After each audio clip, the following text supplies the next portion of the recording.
I'm going to start off by asking everyone here to raise their hands and have a good look at your hands, please. Now I'm going to talk you through a couple of the details that you may have missed before, I don't know. Well, let's start with the basics. Shape, size. Let's have a look at the veins. Have you got raised veins? Do your veins just lie beneath the surface? Maybe you can't see your veins. Have you got freckles? Have you got moles? Have you got scars? Now, have a look at the skin tones. How many skin tones can you see? Look at the shape of your nails, maybe the profile of your nail. Does it curve down? Does it curve round? How long is your nail? Is it just flat? Can you see moons on every single one of your nail? Maybe just the thumbnail, maybe you just can't see your moons. Now, I'd like you to compare your hands with your neighbour's hands. Either side, please.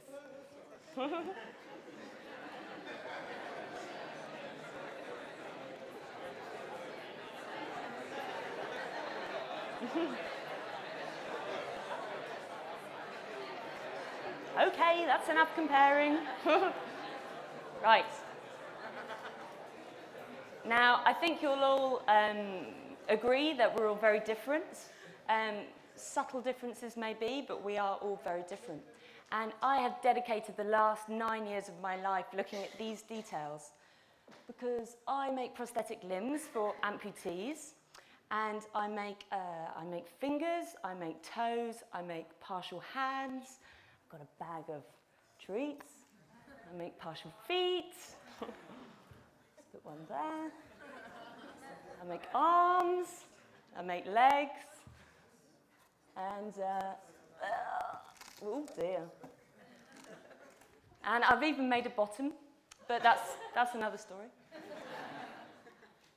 Now, these are some of the limbs that have been created. Recently, I worked with a lady, she's a grandmother, and she's in her 70s. She was extremely active, and unfortunately one day she was walking down the pavement and she tragically became a victim of a hit and run.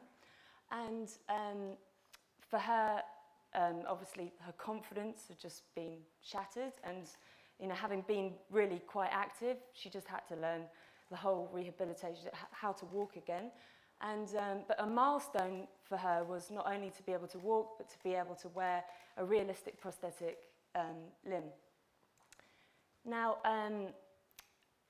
when we met at the clinic, unfortunately, most of the time I actually encourage clients to come to the studio and be part of the process of, so they can see, how laborious it is to make these prosthetics. And also to be part of decision making. So maybe they don't want their varicose veins and their yellow toenails and their corns and bunions copied exactly. So this is a chance for them to say, actually, just leave the detail out, because I do get a bit carried away. But anyway, so she wasn't able to be part of that process, but nevertheless, I asked her what she wanted and what she didn't. And she was really, really pleased with the results, and had relayed back to me that her closest friends and family couldn't tell between the realistic one and the false one, which was all power to her. She felt in control, and she was now showing off her leg and saying, "Hey, everyone, look at this leg!" And she was back to wearing skirts. Now I'm going to tell 3 stories. I'm going to tell one of a little girl. And I'm going to tell the second one is of a snow queen, and the third is of a soldier. Now I'll start with a little girl. Her name is Pollyanna, and she's 8 years old. And when she was 2, she was in a pushchair and being pushed along by her mother and grandmother. And once again on a pavement, unfortunately a bus had come onto the pavement and tragically killed the grandmother there at the scene. The mother was left with really bad scarring, and the little girl had to have her leg amputated. The mother has now dedicated her life to this charity, which is in the name, she set up in the name of her mother, which is Elizabeth Legacy of Hope. And they provide prosthetics for amputees less fortunate than Pollyanna. So I see Pollyanna every year, and she has a realistic leg made. And one of the first times I saw her, she said, "Hey Sophie, can I have some little cartoons just running along the top of my leg, like little pigs with like on bicycles eating ice creams?" And yeah, sure, okay, yeah, if you want that, yeah, no, that's cool. And then another time when I came to making her leg again, because she's obviously little, so she's growing, so every year I made her a new leg. It was Christmas time, she loves Christmas. "Sophie, can I have like Christmas on my leg? I just want Christmas on my leg." Yeah, okay, it's okay, right. So I looked at some old vintage postcards of like, you know, people chucking snowballs and sledging, and so we kind of put this little story together, and that was like round the top of her leg. And it's getting a bit more extreme every year. So last year I saw her, and she said, "Okay, so this time I'd really like little pictures of all my family around my leg, you know, so I could just point and say, oh, you know, there's my little dog, and there's my brother, and my sister, and my mum." Okay, so we sat at the computer, and we went through all these images, and made them miniature, put them in little colourful picture frames, and yeah, so I was tweaking this leg, and she came out, and I hadn't even delivered it yet, and she said, "Sophie, I've just done a drawing. It's for my dream leg." I was like, "Hang on, I haven't even given you this one yet." This is what she drew for me, and she said, "This is what I really want. Next time, I'd like a leg with loads of drawers in it. It's going to be great for school. Spare drawer at the top." Spare drawer at the top, one for colours, stickers, sharpener, rubber, pencils. Anyway, yeah, that's a pretty cool idea. I'll get onto that. But just enjoy the one you've got for now, yeah? So Pollyanna really kind of contributed to me thinking about setting up, providing more choice, and so I set up the Alternative Limb Project. So making realistic prosthetic limbs, but also more alternative ones, so more unusual.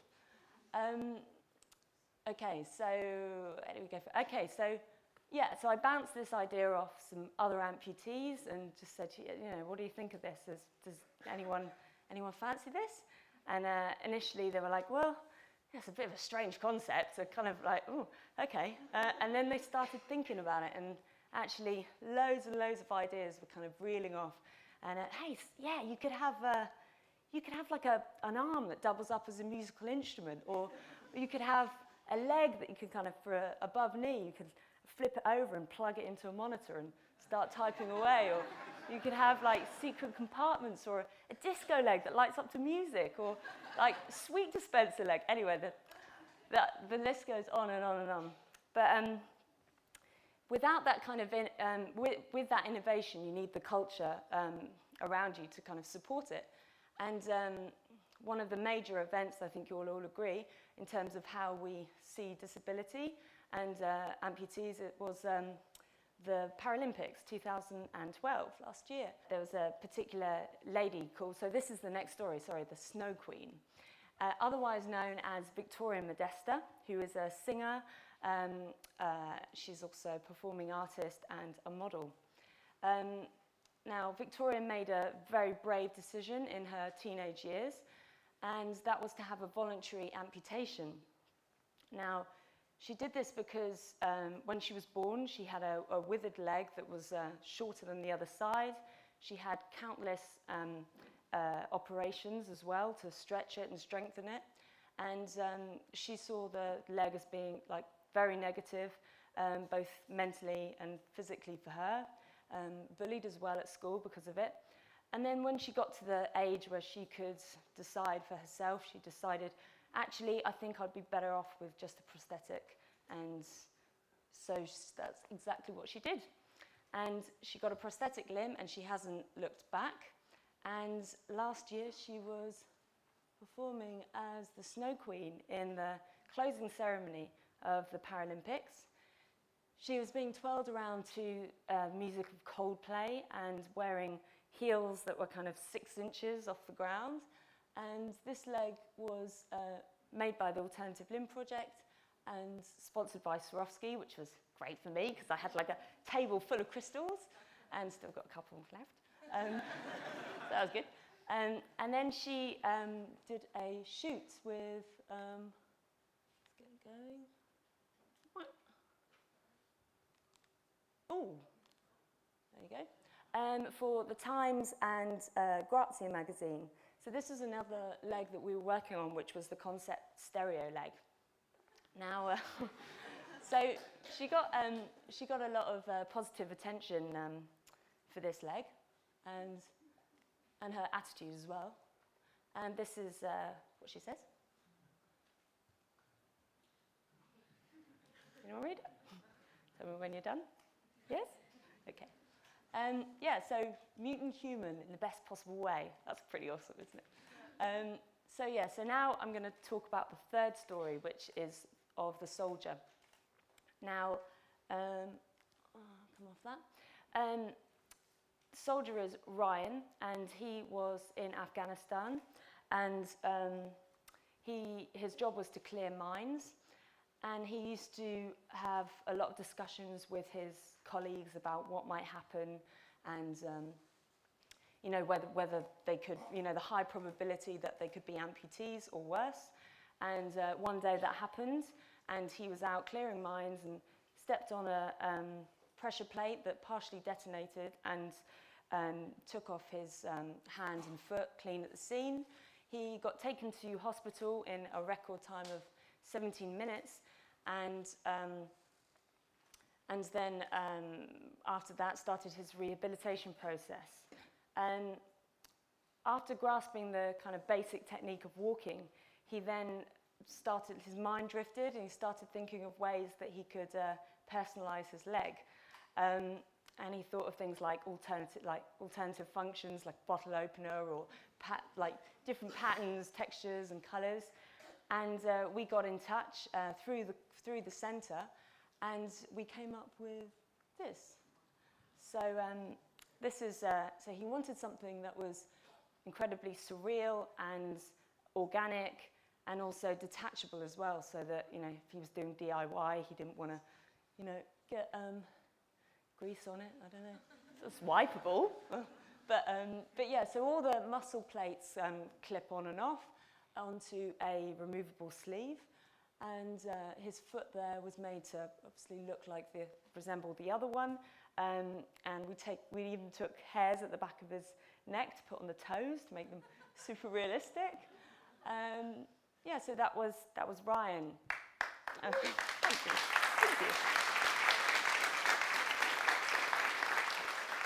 Right, now this is what he had to say about his leg. Now, it's pretty strong words, okay? Okay, this was the response.